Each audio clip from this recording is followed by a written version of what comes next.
안녕하세요. 한올심리상담센터입니다. 저번 시간에는 ADHD 치료를 위한 6가지 주요 행동 변화 원칙과 8단계 개입 중 4단계를 알아보았습니다.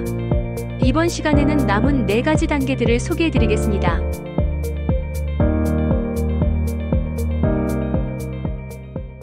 (5단계) 미루기 극복하기.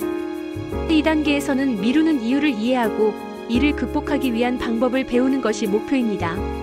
미루는 이유에는 여러 가지가 있는데 압도적인 작업, 시작하기 어려운 마음, 시간 과소평가, 어디서부터 시작할지 모르는 상황, 완벽주의 등이 있습니다. 부부는 최근 완료되지 않은 작업을 예로 들어 왜 미루었는지 분석합니다. 이를 통해 미루는 이유를 명확히 하고 매일 체크인 시스템을 통해 진행 상황을 확인하는 방법을 배우게 됩니다. 미루는 작업을 작은 단위로 나누어 시작하기 쉽게 만들고 함께 작업을 진행하며 동기부여를 제공하는 방법도 중요합니다. 예를 들어 브렌다와 로베르토는 아이들의 놀이방을 만들기 위한 프로젝트를 미뤄왔지만 이를 작은 단계로 나누어 진행하기 시작했습니다. 각 상자의 카테고리를 세고 기부할 물건을 정리하고 정리된 물건을 기부하는 등의 세부적인 계획을 세웠습니다. 작업을 시작하기 어려운 브렌다에게는 로베르토가 따뜻한 지원을 제공하며 함께 작업을 시작했습니다. 또한 두 사람은 작업 중에 창의적인 방법으로 재미를 더하고 목표를 달성한 후 보상으로 육아 도우미를 고용하고 외식을 즐기는 방식으로 동기부여를 높였습니다. 이 과정을 통해 부부는 미루기를 극복하고 프로젝트를 성공적으로 완료할 수 있었습니다. 부부에게 이 과제를 주면서 그들이 선택한 프로젝트를 작은 단계로 나누어 어떻게 해결할지 논의하도록 합니다. 이 프로젝트는 이후 몇 차례의 치료 세션 동안 진행되며 작은 성공을 통해 미루는 습관을 극복하고 더 큰 목표를 달성할 수 있도록 돕습니다. 6단계 주의 집중 및 방해 요소 줄이기. 이 단계의 목표는 부부가 서로의 관심과 집중을 유지하며 관계 내의 작업에 집중하는 데 도움을 주는 것입니다. 주의 집중은 상대방과의 상호작용에서부터 합의된 작업을 완료하는 데 집중하는 것까지 다양한 차원에서 설명될 수 있습니다. 과제에 집중한다는 것은 방해 요소를 피하고 지속적으로 주의를 기울여야 한다는 의미입니다. 파트너에게 집중한다는 것은 경청하고 상호 대화에 참여하며 비언어적 신호를 인식하고 적절히 반응하는 것입니다. 이 세션에서는 부부가 마음챙김 향상과 산만함 대처 연습을 하도록 유도한다. 마음챙김 향상. ADHD를 가진 파트너는 관계에서 자신이 현재 존재하는 것처럼 행동할 필요가 있습니다. 치료사는 ADHD 파트너가 현재 존재하기로 약속하고 이를 자가 모니터링하도록 유도합니다. 예를 들어 눈을 맞추고 자기 지시를 활용하며 휴대폰 알림을 사용하는 등의 방법이 있습니다. 다른 파트너는 ADHD 파트너의 변화를 칭찬하도록 유도하여 긍정적인 변화를 격려합니다. 제시와 앨리스의 사례에서는 제시가 ADHD 행동이 관계에 미치는 영향을 인식하고 앨리스와의 대화에서 집중하려고 노력했습니다. 제시는 눈을 맞추고 앨리스의 외모와 표정을 살펴보면서 마음챙김 기법을 연습했습니다. 산만함 대처하기.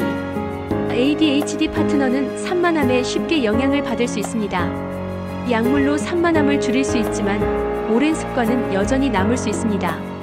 이때 인지행동 치료 전략을 사용하여 ADHD 성인이 산만함을 관리하도록 도울 수 있습니다.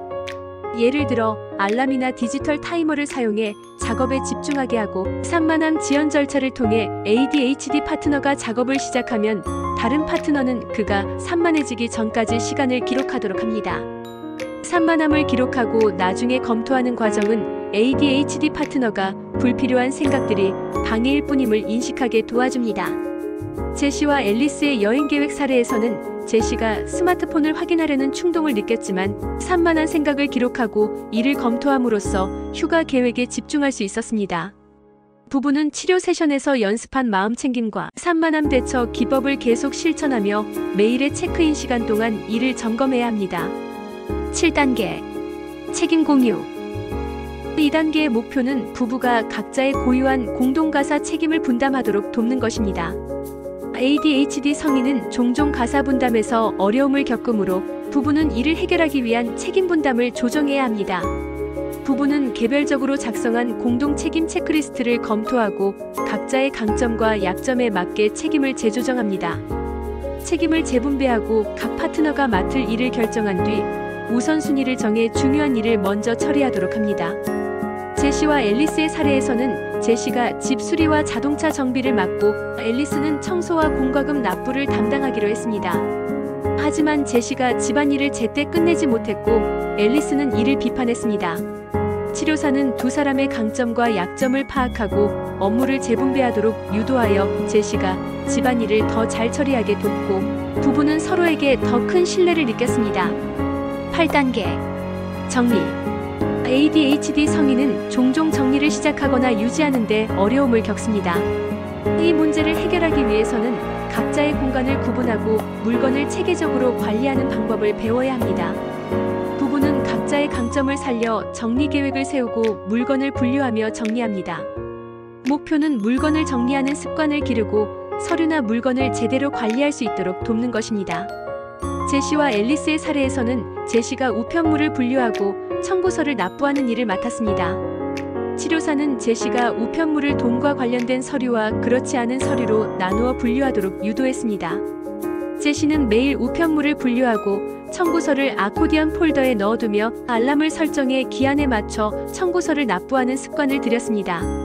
앨리스는 제시가 이를 수행할 수 있도록 지원하고 칭찬하며 격려했습니다.